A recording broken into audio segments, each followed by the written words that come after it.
अच्छा चल पिला माने आज आम क्लास स्टार्ट करिया आम परिचय पढ़ी आज गोटे नुआ टॉपिक पढ़िया कौन क्षेत्रफल। चल क्षेत्रफल उपर आलोचना करिया। अच्छा लिखि दिया क्षेत्रफल।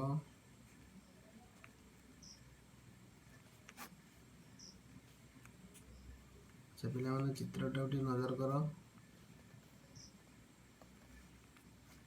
परिचय जानते धार मानकर जोगफल এবং আবদ্ধ চিত্রর পরিসীমা বাହାର করଥିଲେ।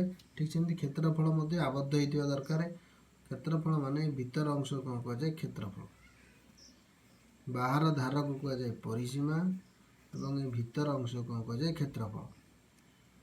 ତାମାନେ ଭିତରଟା ହେଉଛି କ'ଣ ক্ষেত্রফଳ ଏବଂ ବାହାର ଧାରକୁ କ'ଣ କୁହାଯାଏ ବାହାର ଧାରକୁ ପରିସୀମା।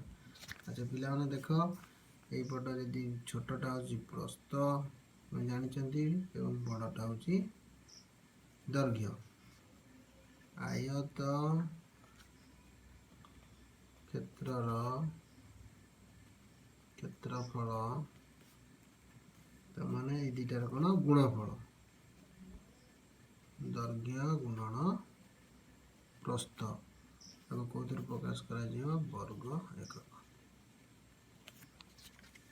ଆଚ୍ଛା ଯଦି ପିଲାମାନେ ପ୍ରସ୍ଥ ପଚାରିଦେଇଛି ପ୍ରସ୍ଥ ପଚାରିଛି ଦୈର୍ଘ୍ୟ ଦେଇଥିବ ତାମାନେ କେମିତି କ୍ଷେତ୍ରଫଳ ପ୍ରସ୍ଥ ବାହାରିବ ତାମାନେ କ୍ଷେତ୍ରଫଳ ବିଭକ୍ତକ ଦୈର୍ଘ୍ୟ ଏଟା ହେଲା କ୍ଷେତ୍ରଫଳ ସୂତ୍ର। ଅର୍ଥାତ୍ ଯଦି ପ୍ରସ୍ଥ ପଚାରିଛି ତାମାନେ ଦୈର୍ଘ୍ୟ ଯାଇକି କ୍ଷେତ୍ରଫଳର ହରିକି ପ୍ରସ୍ଥ ବାହାରି ପଡ଼ିବ। ସେମିତି ଦୈର୍ଘ୍ୟ କ'ଣ କ୍ଷେତ୍ରଫଳ ବିଭକ୍ତକ ପ୍ରସ୍ଥ ଇଏ ହେଲା କ୍ଷେତ୍ରଫଳର ସୂତ୍ର। ଆଚ୍ଛା ପିଲାମାନେ ବର୍ଗ କ୍ଷେତ୍ର ଦେଖ।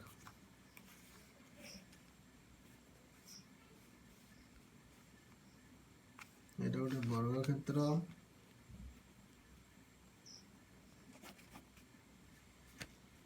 আচ্ছা বর্গ ক্ষেত্রর প্রত্যেক বাহু সমান তার এটি দৈর্ঘ্য প্রস্থ সেম তার এটি সেমতি বর্গ ক্ষেত্রর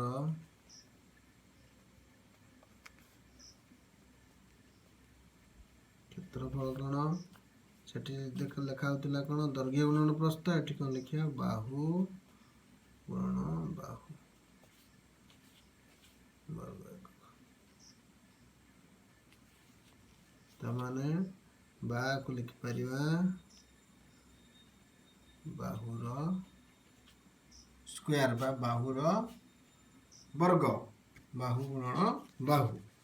ଆଚ୍ଛା ଯଦି ବାହୁ ପଚାରିଛି ତାହେଲେ ଅର୍ଥାତ୍ ବାହୁ ପଚାରିଛି କ୍ଷେତ୍ରଫଳ ଦେଇଛି ତାହେଲେ କ'ଣ ହେବ କ୍ଷେତ୍ରଫଳ ବିଭକ୍ତକ ବାହୁ ହେଇପାରିବ ବା ବାହୁ ଇଜ ଇକ୍ୱାଲ ଟୁ କ୍ଷେତ୍ରଫଳର ବର୍ଗମୂଳ। ତାହେଲେ এই ଚିହ୍ନଟା ହେଉଛି କ'ଣ ପିଲାମାନେ ବର୍ଗମୂଳ। ଆଚ୍ଛା କେମିତି ବର୍ଗମୂଳ ବାହାରିବ ତାକୁ ମଧ୍ୟ କହିଦେବି। ତାହେଲେ ଇଏ ହେଲା ଆମର କ'ଣ ବର୍ଗ କ୍ଷେତ୍ରର କ୍ଷେତ୍ରଫଳ ସୂତ୍ର ଏବଂ ସେପଟେ ବୁଝେଇଥିଲି ଆୟତ କ୍ଷେତ୍ରର କ୍ଷେତ୍ରଫଳ। ବର୍ତ୍ତମାନ ଚାଲ ପିଲାମାନେ ଅଙ୍କ କିଛି କରିବା।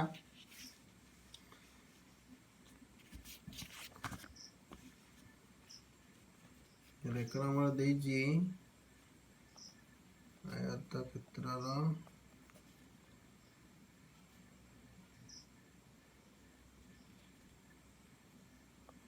ଦୈର୍ଘ୍ୟ ଦେଇଛି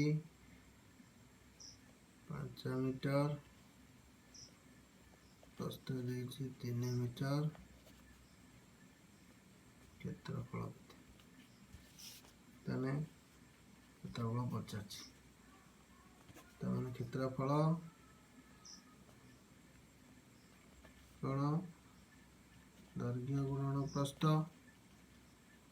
ସୂତ୍ର ଜାଣିଛନ୍ତି ତାମାନେ ଦୈର୍ଘ୍ୟ କେତେ 5 ମି ଗୁଣନ 3 ମି 15 ମି ଏଟା ଖାଲି ମି ରହିବନି କ'ଣ ବର୍ଗ ମି କାରଣ ମିଟର ମିଟର ଗୁଣିଲେ ହେବ କ'ଣ ବର୍ଗ ମିଟର ତାହେଲେ 5 × 3 = 15 ବର୍ଗ ମିଟର।